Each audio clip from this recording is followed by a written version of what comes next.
Channel आरो मोर सकलो YouTuber बंधु बांधव सकलोले धन्यवाद आरो मोर चैनल तो চাই থকাৰ বাবে আপোনালোকক বহুত বহুত ধন্যবাদ। আজি মই মটনৰ কাৰি বনাব লৈছো, অলপ মোৰ ষ্টাইলত বনাম। এই মটন লৈ লৈছো মই আৰু এটা পিয়াজ লৈছো, আলু, ইয়াতে আছে কেঁচা জলকীয়া, ৰহুন, আদা আৰু গোলমৰিচ। এটো মছলা পানীখিনি ষ্টাকে থৈছো। কেনেকৈ বনাও আপোনালোকে চাব আহক। এতিয়া মই অকমান তেল লৈছো, মিঠা তেল। পিয়াজটো ভাজিব কাৰণে বেছি নহয়, অকমান। কাৰণ মই পিয়াজটো হাফ ভাজা কৰি লম।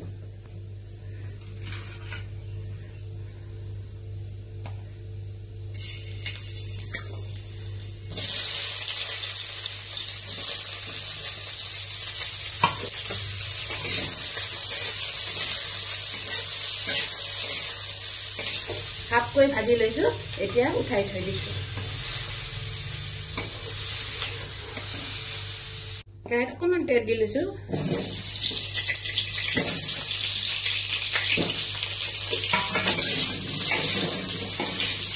আলুটো একদম ৰঙাকে ভাজি ল'ব।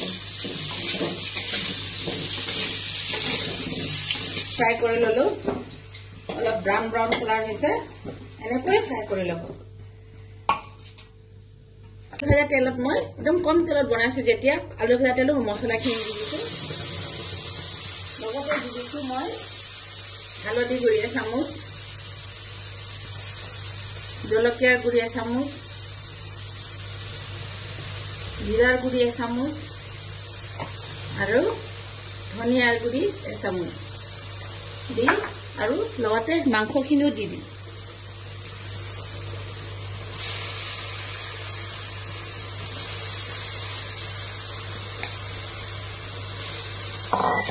একদম তেলটো একদম ভালকৈ ওলাই নোযোৱাকে ভাজি থাকিম। মছলা ভাজি থাকিলে তেলটো যেতিয়া ওলাই আহে তেতিয়া মাংসটো খাই বৰ টেষ্ট লাগে।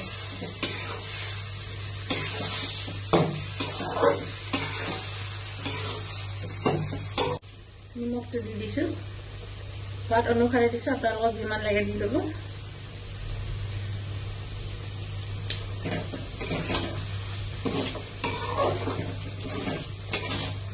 ফ্ৰাই কৰা হোৱা নাই, অলপ সময় ভালকে ফ্ৰাই কৰিলে তেল যদি এৰা খাব তেতিয়াহে মাংসটো হৈছে বুলি গম পাম আৰু ফ্ৰাই।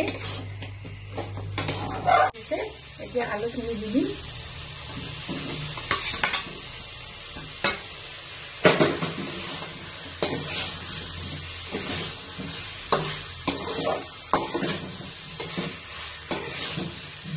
পিঁয়াজটো হাফ বইল পিঁয়াজটো দি দিছো।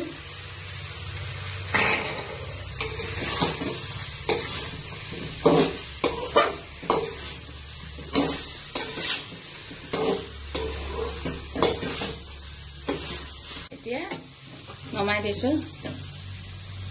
আপোনালোকৰ যদি মোৰ ৰেচিপিবিলাক চাই ভাল লাগে তেতিয়াহ'লে লাইক কৰিব, কমেণ্ট কৰিব, ছাবস্ক্ৰাইব কৰিব আৰু আপোনালোকৰ যাতে ৰেচিপিবিলাক ভাল ভাল আহে মই তেতিয়া কমেণ্ট লাইক কৰিব পাৰোঁ, তাৰ কাৰণে মোক ৰাস্তা দিব।